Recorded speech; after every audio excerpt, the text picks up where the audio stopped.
it's indicated that you've had a massive detox. Okay. Massive. Your cellular energy production, your phase angle, improved over 5%. Right. Which basically means your body's functioning much better. So you're producing energy more. 5% stronger on the bike? All right, so we're back in South Melbourne. I'm off to see Tim. He's the fasting expert, the practitioner that set me up on this 5-day cleanse, which I finished a day and a half ago.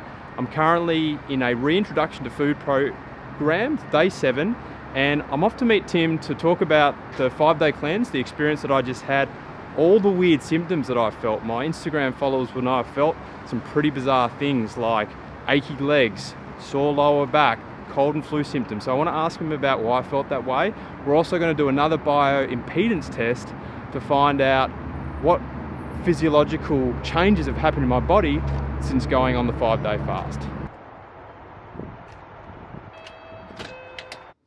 All right, so Tim, I want to talk to you about all my side effects. I want you to explain to me why I felt that way before we go through the bioimpedance test, the results that I've got over the last 6 or 7 days. Well, when did we last do that? It was 2 weeks ago, was it?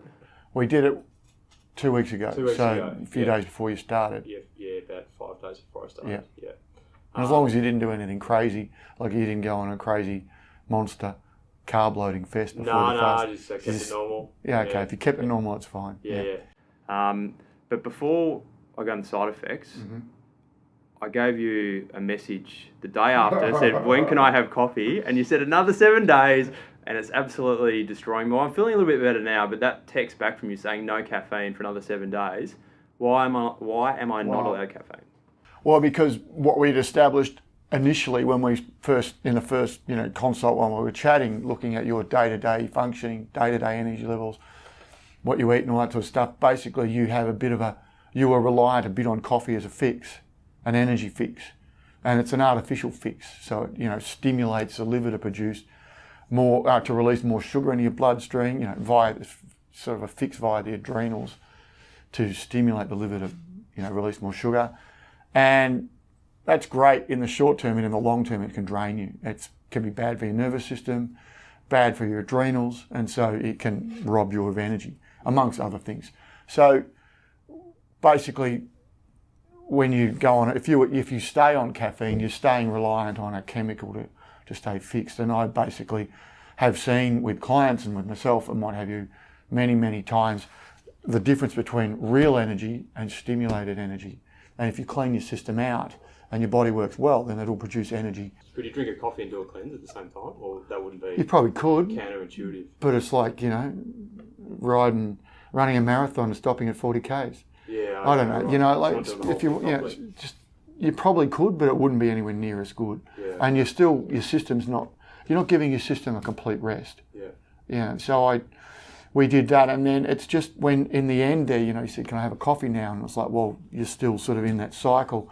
And then I think it was the next day, can I have black tea? Yeah. So I was like, no, the boy's looking for a fix. Yeah. However he can get his fix. Yeah. And black tea's not as strong as coffee, but it's still caffeine. So it's just like, wait, because you're not doing an extended fast. You're doing a 5-day fast. And from our discussions, most of that time will be full on detoxing. So I don't think you've even seen the fruits of this process. So I'd prefer you see, rather than getting a fix now from caffeine, I'd prefer you to sort of wean off it properly and then see the energy levels you can have without it. Yeah. And then I'm not reliant on it. Yeah, okay.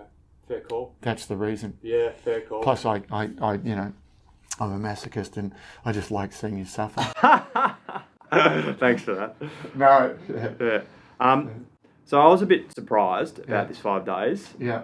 The way my body reacted. I was anticipating from just watching a few videos and things that I've seen that I was going to start feeling really good on day 4 and 5. But it turns out that I felt like the first 2 days I was getting through coffee withdrawals. Yeah. And then day 3 I went through into detoxing. Yeah. And it was day 3, day 4, and even a bit of 5 and even a little bit into 6 where I just felt, here are the symptoms, and I want you to understand why I felt this way.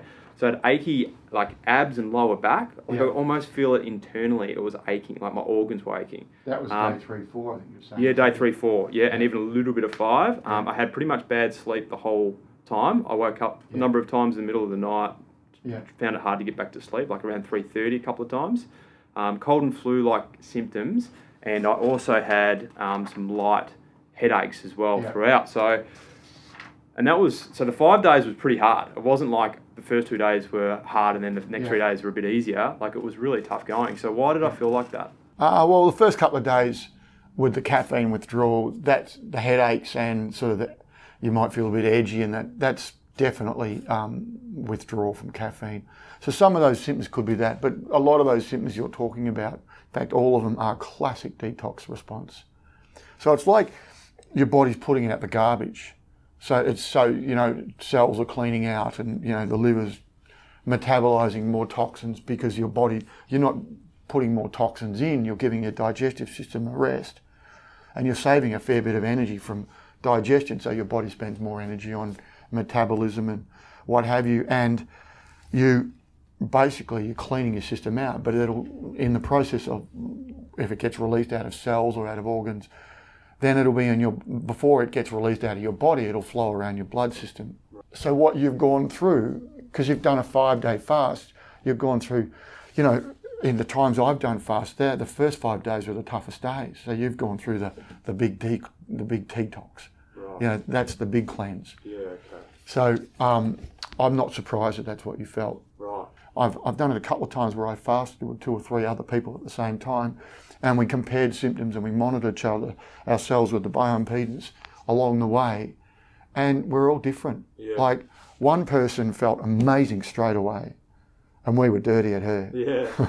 Because I've always felt a bit ordinary early, and then felt great later on. Right. And now the guy was a bit similar to me, although he didn't feel as great later on. So the one that I found most strange was I could actually feel my internal organs, like my kidneys, like achy. Like I've never experienced that in my life, and that was it was almost like this connecting experience with my body, because it was like doing things that I've never done before, because it was ridding myself of that. Why would I get the aching internally? It's going to be work. Things like your kidneys, your liver, your gallbladder, and they're going to work harder. Okay. Even your spleen, to a degree, they're going to work harder because you're detoxing and cleansing. And it's quite a full-on process.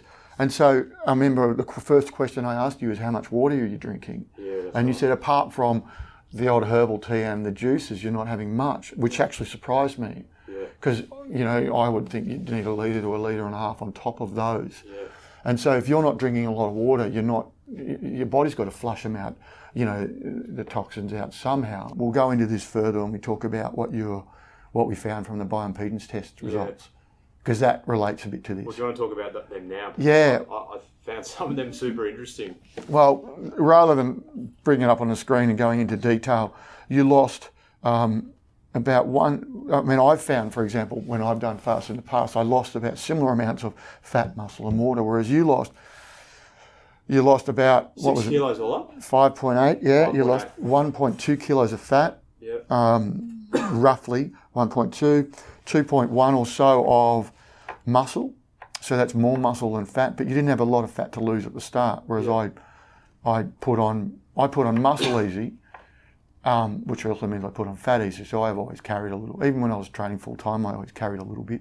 You said that as well, because I was burning more muscle than fat might have actually been making you feel bad as well. But why is that? Yeah, well, because if you're burning a lot of muscle, so when your body breaks, because you're on a fast, you've got very, very little carbohydrate coming in. Yes, you're having a couple of juices, but it's not a lot. Yeah. So your body will have to find energy stores from its own internal stores. So it will start converting muscle and fat back to carbohydrate for energy. Called gluconeogenesis, just for a fancy word for you. And when you convert fat back to carbohydrate, the byproduct is a ketone. Yep. So ketosis. Yep. When you convert muscle back to carbohydrate, the byproduct is ammonia. Yeah, right. And ammonia, you smell floor cleaning product. Can you taste that? Yeah, you can. That can often equate to. Right, because I reckon I had at times, my wife wasn't with me to sense check me and say, your breath stinks, but I had this weird taste in my mouth. Yeah. So you're burning, well, not double, but close to double the amount of muscle than you burn fat. Yeah. So you were beyond ketosis. You were burning, and therefore you've got this. You could have the ammonia circulating around your system as well. Yeah, okay. It's not at the level where it's extremely bad for you. In your situation, that's why we supervise you on a fast. We want to know what's going on. Yeah. Yes, you were burning. It wasn't dangerous, but it's something we monitor over time. What are you burning? Muscle, fat, etc. And that can explain for some of those yucky feelings. Yeah, interesting. So what else? Plus also then you're flushing, as I mentioned, you're also flushing toxins out of cells, out of organs, and they may be then travelling around your system, and you're not going to feel good from that either. Yeah, it's a double-edged sword. And it doesn't mean to say everyone who does a fast is going to get this. Yeah. But you're just like me, that in the first, like when I've done the 2-weekers, the first 5 days were the hardest days for me. Yeah. And so you've done a 5-day fast, you've just done the hard yards. Yeah. But what we also found from that test, so that's the body composition changes. Your abdomen drops 7 centimetres, which is, what's that, 3 inches? Yeah. It's pretty cool. Yeah. Yeah, my pants are falling off me. Actually. Yeah. But in terms of water loss, you lost 3.25 kilos of water total. And we want to have more water inside the cells than outside the cells. I think it's roughly 60-40 inside compared to outside. And you stripped, and so if water gets drawn from the inside of the cells to the outside of the cells, it means there's something going on. And normally that will be some sort of chemical reaction that water's drawn to, and that will be normally toxicity or inflammation or infection. And in your case, you lost most of that 3.2 litres of water was extracellular water. So your body's basically, you've lost, when you're losing that much extracellular water, that's an indication you're flushing toxicity. Right. But so you're losing toxins. Yeah, it's a great sign. Right. So when I've found in that phase when people do a fast or they do a detox program, and when their extracellular water levels drop, I've generally found that's the time when they start to feel really good. When that drops, and then it starts to plateau. We don't know that with you at this stage, but I would expect you'll start to feel pretty good within the next day or so. Oh, you've already said, you've already started to perk up now. Yeah. And the first day after the fast is not really, you're not going out and having lots of food. It's pretty basic. It's broth without the veggies. Like 4 big glasses of water with a little bit of stuff in it. To be honest, so it's pretty much still fasting. It is. Yeah, it felt like it. Yeah, but we just take it really slowly, reintroducing you to food. So essentially, it's indicated that you've had a massive detox. Okay. Massive. And what that also showed was that we look at a thing called phase angle, which looks at the ability of the body to hold on to the charge, because there's a difference in charge from the inside to the outside of a cell. If my cells are really healthy and round and robust, like grapes, they'll hold on to the charge better. Right. And therefore they'll do their job better. In other words, they'll produce energy better, and they'll do whatever their job is. So a cell in your brain will do what brain cells do better, etc., etc. So your cellular energy production, your phase angle, improved over 5%. Right. Which basically means your body's functioning much better. So you're producing energy more. 5% stronger on the bike? Yeah, it's nice. It would be nice to say that, but I don't have a direct correlate between. I don't have a longitudinal study that's done a comparison of improving phase angle and performance on a bike. So, can I say that definitively? No. About to find out. Yeah. But what we can say is that you're more likely to be producing energy more efficiently, and let's see. Yeah. Let's see. Yes, you definitely are producing more energy more efficiently. There's less what we call fluid retention, less inflammation, so your body's cleaner or work better. Theoretically, from that, then you'll recover better between sessions because everything works better. Yeah, okay. Your cells are working better. Your body's cleaner in general. I guess it goes back to that, using the right fuel and giving your car a good clean service and tune. It'll just function better.